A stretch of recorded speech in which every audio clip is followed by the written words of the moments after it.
the leaders of chronic time wasting. He feels it needs to be dealt with. I loved the effort from my boys. I loved how they play football. I think there was only one team who tried to play football today, and therefore I'm proud how they did it. Did you see in the Premier League game a goalkeeper going down 3 times? In their own rules. I will never be that kind of manager who tries to win in that way. Everyone here in the room, did he really enjoy this football game? I'm sure maybe one raises his arm because he's a big Arsenal fan. But beside that, no chance. Where will this go in the future? That's my question. Where will this go? Like at one point, one game we play 60-minute netto time, and then when you play against Arsenal only 50 minutes, then it's 10 minutes different.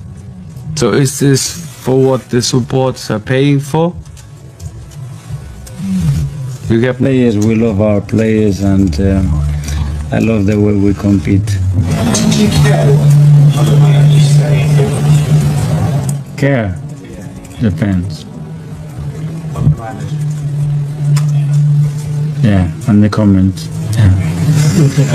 Another thing that Fabian said was there's only one team here that tries to play football today.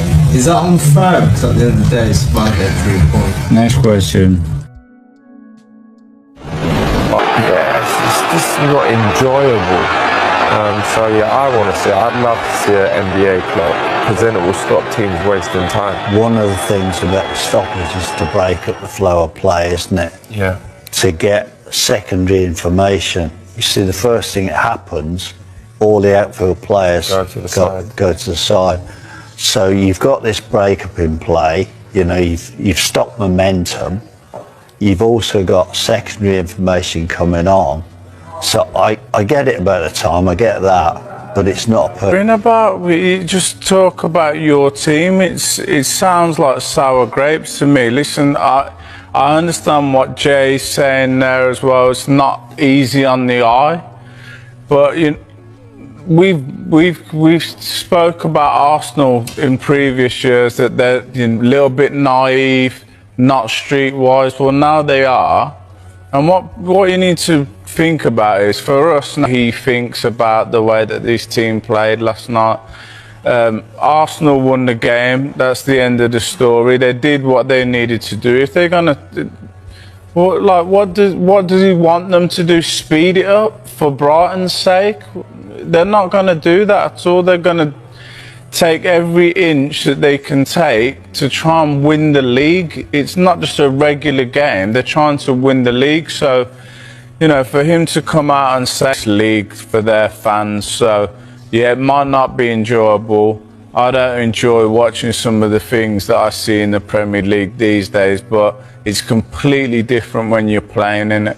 Yeah, there's lots of the complaints about lots of different things, isn't there? Time wasting is one of them, but then there's the things like the wrestling at corners, the rugby style kickoffs, and the time wasting, the dark art. Win the game, you're not really interested on, is this entertainment? For us it's entertainment, for them it's a job. They're trying to win. So there's 2 different things completely in there, and it's just the evolution of the game. I'm not an Arsenal fan by any means, but I'm happy for Arsenal that... In a moment that has sent shockwaves through the Premier League community, Fabian Hürzeler, manager of Brighton and Hove Albion, has publicly apologised to Mikel Arteta following the intense controversy surrounding Brighton's recent clash with Arsenal FC. The unexpected admission has ignited passionate reactions from fans across England, with many calling it one of the most dramatic managerial moments of the season. The drama stems from a fiercely contested match that left Arsenal supporters furious over several contentious moments, particularly refereeing decisions that many believed unfairly affected the outcome. In the aftermath, debates erupted across social media and sports talk shows, with pundits dissecting every angle of the game. While such disputes are not unusual in the Premier League, what happened next caught nearly everyone off guard. Speaking during a post-match press conference that quickly went viral online, Hürzeler addressed the growing tension between both clubs and their supporters. Rather than defending every aspect of the match, the Brighton boss took a surprisingly reflective tone. "Football is emotional," he said, "but I want to acknowledge the frustration from Arsenal and from Mikel. Some situations in the game were difficult, and I respect how hard his team works. If anything from our side added to that frustration, I apologise." The statement was brief but powerful.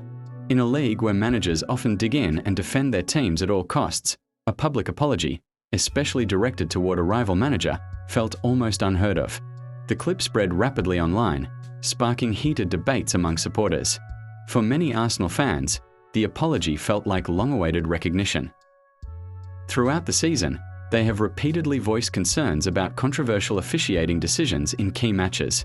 Hearing a rival manager acknowledge their frustration added fuel to the ongoing conversation about fairness and accountability in English football. However, reactions were far from unanimous.